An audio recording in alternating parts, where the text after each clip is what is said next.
Hello, beautiful people! Kamusta na po kayo, beautiful people? Ayan po, para sa inyo po, para magising po kayo. Baka po kayo inaantok o tinatamad po, no? Buti po yun. Beautiful people, yung nagtatanong pong subscriber ko po kung paano po maalis ang malas, beautiful people, sa bahay o sa katawan po. Ganito, beautiful people. Halimbawa po, may asin po kayo sa bahay.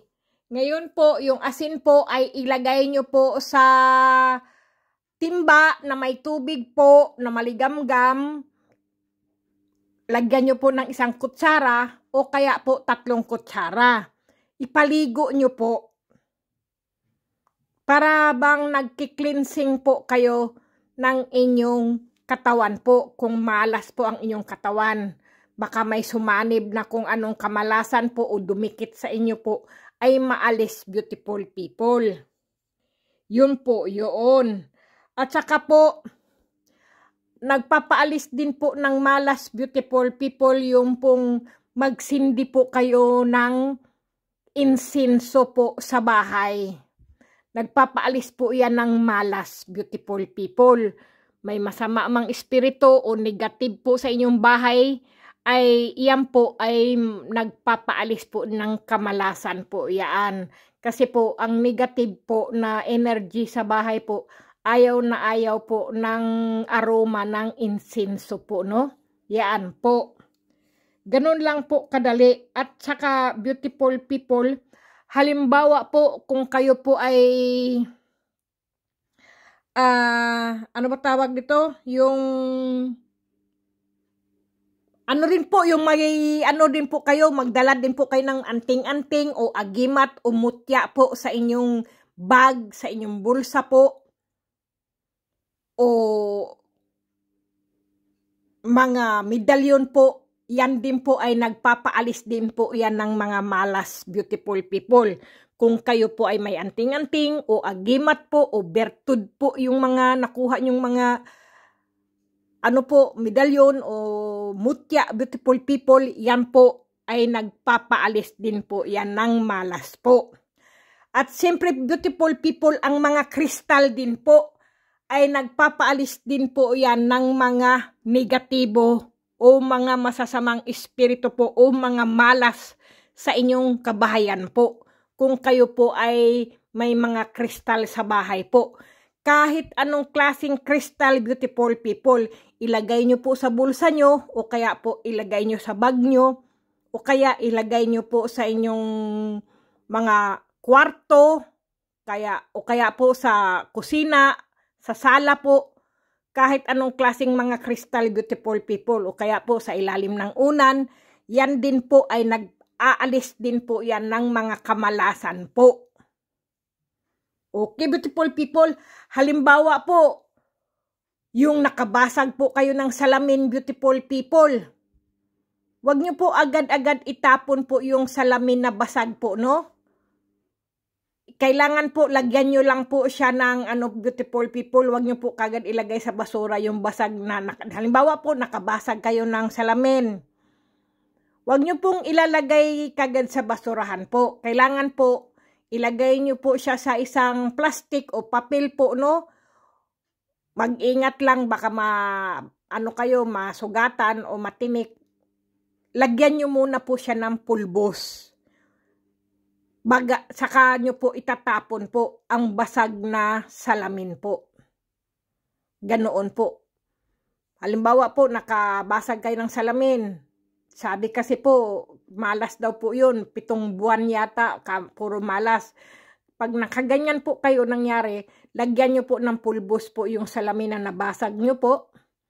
At paarawan nyo po, saka nyo po itapon. Ganoon po, para hindi po kayo malasin ng 7 buwan o kung ano man po, 7 araw o kahit 7 taon po, no? Yan po yun, kumbaga po ay pangontra po ba? Kukontrahin po siya para po kayo ay swertehin. Lagyan nyo lang po siya ng pulbos. Kung wala po kayong pulbos at may gawgaw po kayo sa inyong bahay o harina po, yan po pwede po yan. Iano nyo lang po, isama nyo po doon sa salamin sa nakalagay sa plastic o sa papel po, sa kanyo po itapon yung salamin.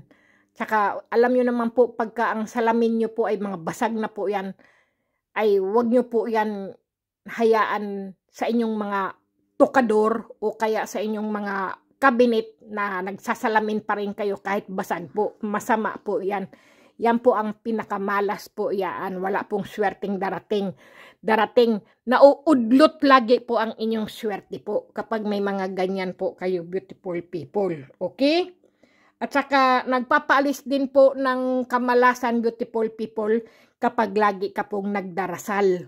Yung humihingi ka po ng tawad sa Panginoong Diyos po. Kasi po, kapag ikaw po kasi nagkasala, beautiful people, o kaya nagsinungaling, o kaya po ay kung anong nagawa mo po ba sa kapwa mo po ba, ay karma po ang dumarating sa iyo, puro kamalasan po. Pero kung ikaw po ay laging nagdarasal po at humihingi ka po ng tawad sa Panginoon Diyos po, yan po, swerte po din yan.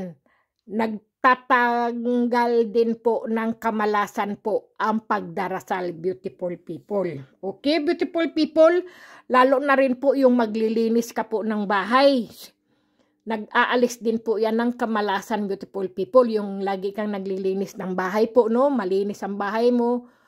Ganyan po. Kumbaga po ay nagtataboy ng masamang energy po ang laging naglilinis ng bahay po. Totoo po yun. Huwag po tayong tatamad-tamad na hayaang mabaho ang bahay natin, marumi ang bahay natin, yung mga medyas, mga sapatos, mga tsinelas. Hindi tayo, paupo-upo, pahiga-higa po, pagulong-gulong lang po, no? Hindi naglilinis ng bahay po. Malas po yan. At saka maganda din po yung may fresh ka pong bulaklak sa iyong bahay, beautiful people. Fresh na bulaklak po, ilagay nyo po sa inyong mga lamisita. Kung kayo po ay may mga sala, o kaya po sa inyong kusina po, yung lamesa nyo po, lagyan nyo po ng mga prutas, o kaya po ng mga bulaklak. Maganda din po yan, beautiful people. Nagpapaalis din po yan ng malas po. Okay? Kasi beautiful people, yung aking subscriber po ay, yun ang lagi niyang tinatanong po eh. Okay, beautiful people?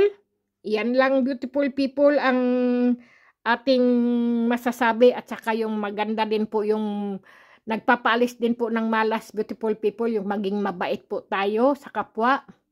Huwag po tayong manira ng kapwa sa kapwa po, no? Yung sinisiraan po natin yung mga tao, kung sino man po, huwag po tayong manira po ng ganyan, malas po yun. Kaya para po hindi tayo malasin, beautiful people, maging mabait lang po tayo sa kapwa po. Yan po, swerte po ang darating sa atin po, yan.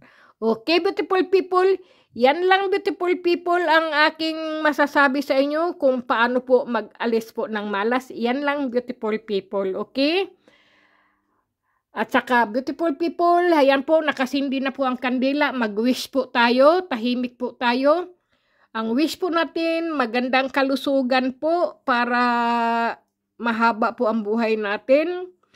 At saka huwag niyo pong kalimutan, beautiful people, ang kumain ng wasto, matulog ng gusto, at lagi pong maghugas ng kamay, beautiful people. At lagi po tayong magdasal. Yan din po ang swerte po na paparating sa atin. Ang magdasal po. Okay? Sige na, beautiful people. Wish po tayo at sabay natin ihipan po. Tahimik, beautiful people. Wish po tayo.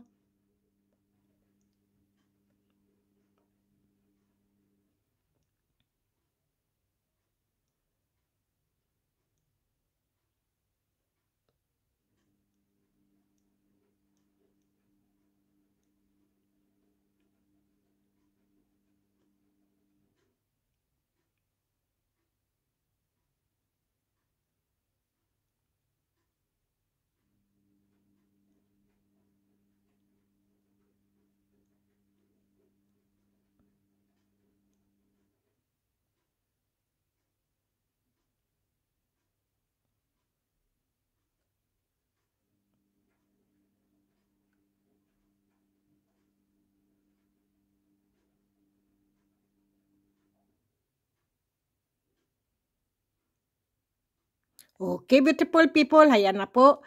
Kung hindi pa po kayo tapos sa inyong pagdarasal, beautiful people, i-stop nyo muna po ang video at saka nyo po ihipan ang kandila po, no? O, sige na, beautiful people.